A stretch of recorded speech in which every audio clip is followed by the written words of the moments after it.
Welcome to our April newsletter. Here at Truen Group, we're always trying to improve and do things a little bit better as we go along. And so in that vein, we normally send you a newsletter once a month, but we're going to break it up into segments.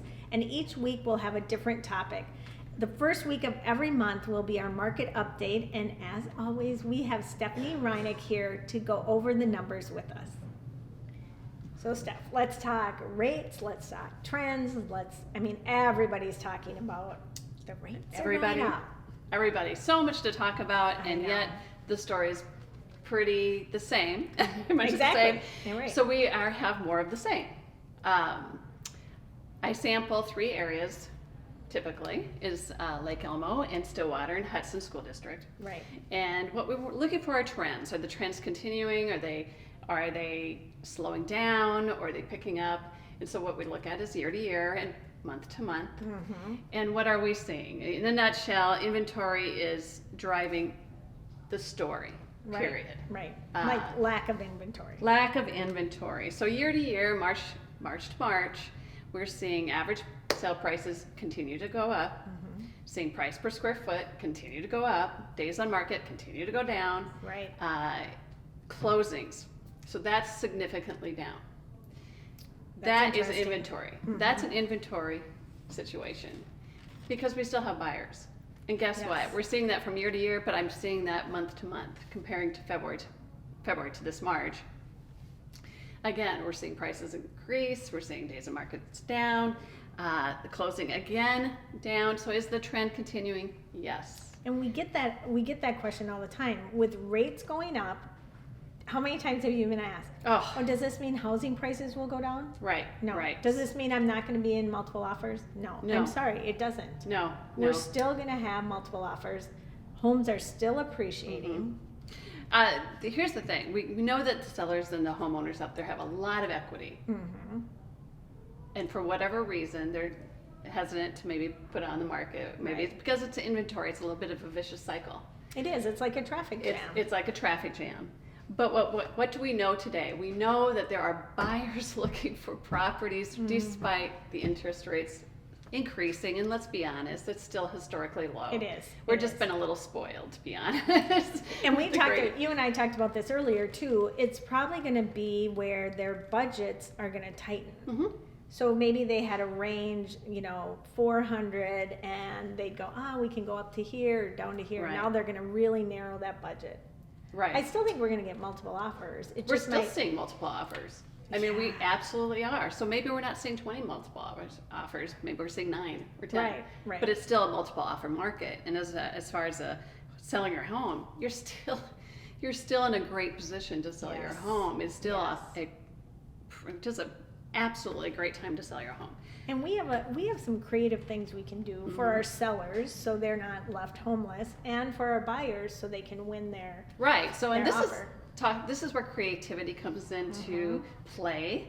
We've talked about creative things we both have done to make our offers really attractive. Right. This is where someone with a great lender, this comes in play. Yep. Also comes in play.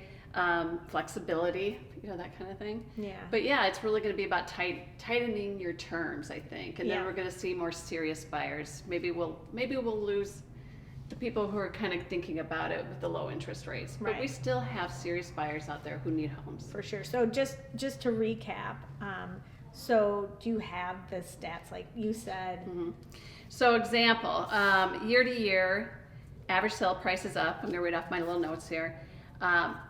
Up to 55% price increase. Hudson had a price increase of 55%, which is interesting because I think what we saw, why that's so high, I think people started pushing out further and further from the Twin Cities, and that became more of a viable option for people with that bridge opening up. Yep. So I think that whole market has shifted significantly in a year.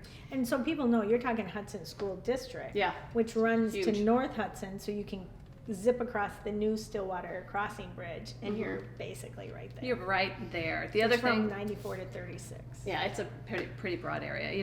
The number of closings was down 41 to 55%. That just is the, I mean, that's going from... When we get them, we close them. We close them. And the days on markets down 31 to 66%.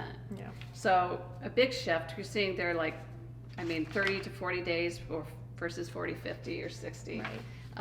And that's from the day we put it on the market to the day it closes. I think that also reflects that maybe those offers are coming in without inspection, Yes. which will shorten that closing period. Yep. So I think that reflects that. Also, you might have seen some, depending on the price range, some cash buys as well. Yep. But that probably answers why the days of markets. That's another way you can be competitive, as a buyer, if you have the flexibility to get Right. closed quickly. The sale price to list price. Now this is pretty steady. We've always hovered around like a 94 percentile, but 94 to 100%, we're still sitting there. We're still Okay. sitting that list price compared to the sale price is still 94 to 100%. And Like, that's because we have people overpricing their houses, thinking the market's so hot, they Mhm. can get whatever they want, and that's not true. Yeah, and I think we're starting to see that, Yeah. the effect.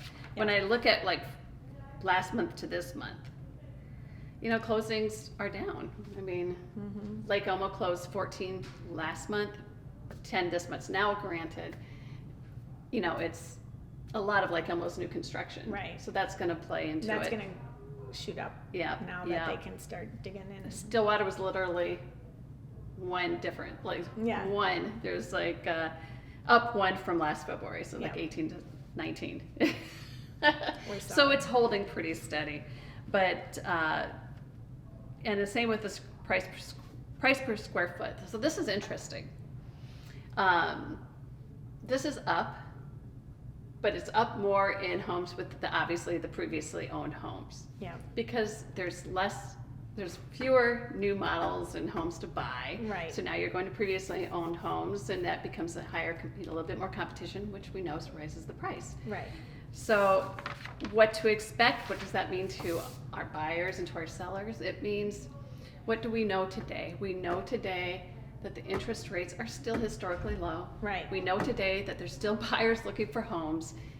And we know that a lot of homeowners have lots of equity. So they have the ability Right. to make a move. So I always say don't make decisions based on fear, base it on knowledge, right? So talk to somebody And we about have your somebody situation. here, right? Exactly. We know exactly what we're doing, and we really do study the numbers. Right. And you dig really deep for us into those, which we appreciate. All of us here appreciate. So. Well, it's really important to, that we look at the numbers, but really knowing your specific situation. I just can't recommend talking to a professional Yes. enough, because your situation may be different than what you're hearing out there. Yeah, for sure. Thank you. Mm-hmm.